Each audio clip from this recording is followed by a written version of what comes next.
What's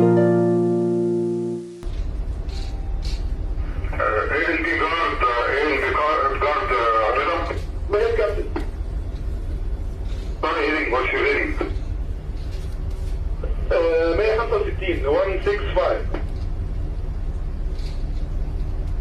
Up to 75%, 75%, I'm coming to...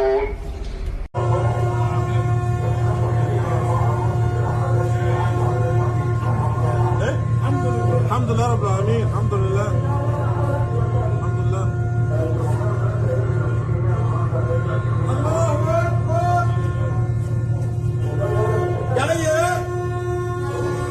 الله أكبر الله أكبر الله أكبر الله أكبر وليس رجال.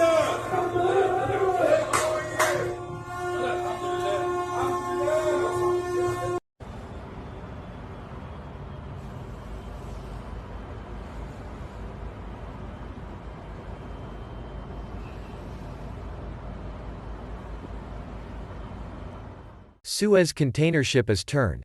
Tugboats blare their horns to celebrate breakthrough as Ever Given is partially refloated after running aground 6 days ago, backing up billions of dollars of global trade. The massive container ship blocking the Suez Canal was straightened and partially refloated early today, nearly a week after it ran aground on the vital shipping route and brought billions of dollars worth of trade to a standstill. Egyptian canal authorities said the 220,000-ton Ever Given had been turned 80% in the right direction after the stern of the vessel was shifted with pulling manuevs that moved it 335 feet from the shore. Footage showed boats blaring their horns and a tugboat captain giving a thumbs up as rescuers celebrated their breakthrough, with 11 boats taking advantage of a high tide brought on by the supermoon to partially refloat the ship. But it remained unclear how long it would take to fully reopen the canal, where hundreds of ships are waiting in a massive traffic jam with £6.5 billion of global trade being held up each day. Marine services provider Inchcape said the 1,300 feet long ship had been successfully refloated at 4:30 a.m. local time and was being secured, 6 days after the bow got jammed in the Egyptian shore during high winds. Satellite data from VesselFinder early this morning showed the straightened container ship surrounded by the squadron of tugboats with its stern no longer appearing to block the entire shipping route. Egyptian Lieutenant General Osama Rabeh said salvage crews would resume their attempts to pull the Panama-flagged ship into the middle of the waterway once high tide returns later on Monday morning. More than 300 vessels, carrying everything from crude oil to cattle, are still waiting to pass through the canal, while dozens more are taking the alternative route around the Cape of Good Hope at Africa's southern tip, adding some 2 weeks and thousands of miles to journeys and threatening delivery delays. Some 19,000 vessels passed through the canal last year, an average of 52 per day, according to official figures. About 10% of world trade flows through the canal. The world's biggest shipping company, Denmark's AP Møller Maersk, warned its customers that it would take anywhere from 3 to 6 days to clear the backlog of vessels at the canal. The obstruction could affect oil and gas shipments to Europe from the Middle East. Already, Syria has begun rationing the distribution of fuel in the war-torn country amid concerns of delays of shipments arriving. Romania's Animal Health Agency said 11 ships carrying livestock out of the country were also impacted, while the charity Animals International warned of a potential tragedy affecting some 130,000 animals. Global container shipping was already in crisis because of disruptions caused by the pandemic, sending shipping costs rocketing because of limited space aboard the vessels. Egypt's President Abdel Fattah al-Sisi had ordered preparations for some of the ship's 18,300 containers to be removed if dislodging efforts had failed. But as the high tides came in last night, diggers set to work removing parts of the canal's bank while specialist tugboats also joined efforts to float the giant container ship. Egypt's Leth agency said today's breakthrough came after intensive efforts to push and pull the vessel with tugboats while vacuuming up sand underneath the ship. The Dutch-flagged Alpguard and the Italian-flagged Carlo Magno, which were called in to work alongside tugboats already on scene, reached the Red Sea near the city of Suez earlier on Sunday. Rescuers including a team from Dutch firm Smit Salvage shifted at least 27,000 cubic meters of sand around the ship to reach a depth of 60 feet, Egypt's Canal Authority. "We have movement, which is good news. But I wouldn't say it's a piece of cake now," Peter Berdowski, the CEO of Smit Salvage's parent company Boskalis, told Dutch public radio. The toughest challenge remained at the front of the ship, he added, noting that workers would struggle to haul the fully laden vessel over the clay of the canal bank. "Don't cheer too soon," Berdowski said. "The good news is that the stern is free, but we saw that as the simplest part of the job." A canal official said the team on the ground had started technical checks and were reassured that the ship's motor was working. Meanwhile, an official from the ship's Japanese owners, Shoei Kizun, said the Ever Given had been stuck at an angle of 30 degrees towards the canal, but that has eased. A total of 11 tugboats have been pulling Ever Given since this morning, they added, saying that while there was damage to the ship when it got stuck, no new damage has been reported. Marine traffic through the canal will resume once the Ever Given is directed to the Great Lakes area, a wider section of the canal, authorities say. The Ever Given was due to head to Rotterdam after transiting the canal on its way from China, but it was unclear whether it would continue to the Dutch port after being freed or stop at another port for repairs. Taking containers off the ship likely would have added even more days to the canal's closure, and required special equipment that wouldn't have arrived until later in the week. Economists say the Ever Given's disruption of shipping through the Suez Canal probably won't have an impact on global trade for more than a few weeks, and is unlikely to derail global growth this year as more people get COVID-19 vaccines and economies reopen.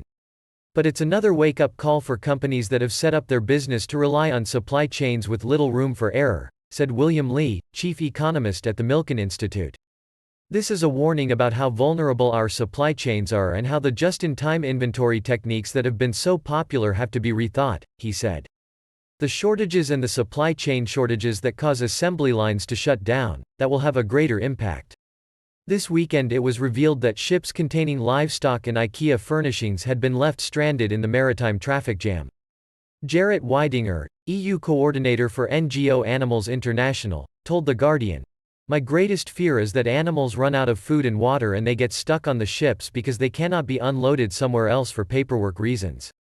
Meanwhile, IKEA said it had 110 containers on the stricken Ever Given and on other ships.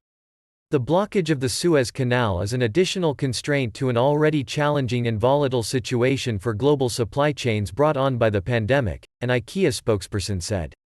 Ships already are having to detour around the Cape of Good Hope in South Africa to avoid the canal. That slows the arrival of containers at their destinations and when they can be emptied and then refilled with other goods bound somewhere else. That can drive up costs, price increases that eventually reach consumers. Shipping prices are going to go up, said Gary Huffbauer, non-resident senior fellow at the Peterson Institute for International Economics. That will tighten up supply lines and mean shortages at the consumer level, and it will also mean somewhat higher prices for oil. The incident is another ripple worsening shortages of shipping containers in Asia, which means retailers may be late getting TVs, furniture, clothes, auto parts and many other goods that are shipped via containers. Many countries got a harsh lesson in those realities last year when commerce was disrupted in myriad ways after new coronavirus outbreaks began in China, the world's factory floor. Consumers everywhere soon found that ordering online was an adventure in the unknown, with many factories shut down and trade between Chinese provinces stalled. Obtaining supplies of medicines and vital personal protective equipment such as face masks and other medical supplies became challenging. And sometimes impossible. About 12% of global trade by volume goes through the Suez Canal, but it accounts for 30% of the world's daily shipping container freight. That makes it the most important conduit for trade between Europe and Asia. The closure also affects oil and gas shipments. Nearly 10% of oil shipments and 8% of global liquid natural gas moves through the Suez Canal, according to the U.S. Energy Information Administration. Much of the traffic involves transportation of crude oil from the Middle East to Europe and the US. It's also become an important link for Russian oil to Asia. The disruption from the canal blockage comes at tricky time for international trade and shipping, noted Fiona Boal, global head of commodities at S&P Dow Jones Indices. The cost of shipping goods from Asia to Europe hit a record high in recent months and global freight rates are already near 3 times the level of a year ago, she said. At the same time, oil prices may be kept in check by worries that demand for oil will weaken amid renewed pandemic lockdowns in Europe. Benchmark U.S. crude oil for May delivery fell $1.03 to $59.91 per barrel on Monday after rising $2.41 on Friday. Brent crude oil for May delivery lost $1 to $63.43 per barrel after gaining $2.62 on Friday. North and Latin America are likely to be less affected than Europe by the blockage in the Suez Canal, because much of the shipping container traffic that runs between the Americas and Asia moves through the Pacific to hubs like the ports of Los Angeles and Long Beach, or crosses through the Panama Canal.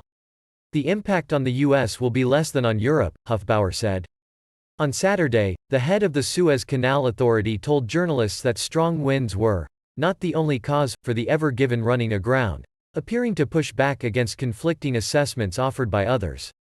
Lieutenant General Osama Rabeh said that an investigation was ongoing but did not rule out human or technical error. Bernhard Schulte Ship Management maintains that their initial investigations rule out any mechanical or engine failure as a cause of the grounding. However, at least one initial report suggested a blackout struck the hulking vessel, which is carrying some 20,000 containers, at the time of the incident. Asked about when they expected to free the vessel and reopen the canal, he said, "I can't say because I do not know."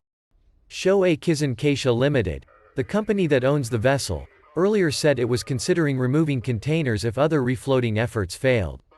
On Friday, salvage boss Berdowski said that the company hoped to pull the container ship free within days using a combination of heavy tugboats, dredging and high tides. Berdowski told the Dutch current affairs show Nieuwsuur that the front of the ship was stuck in sandy clay, but the rear has not been completely pushed into the clay, and that is positive because you can use the rear end to pull it free. Berdowski said 2 large tugboats were on their way to the canal and were expected to arrive over the weekend. Click the link below to read the related article and watch the video coverage.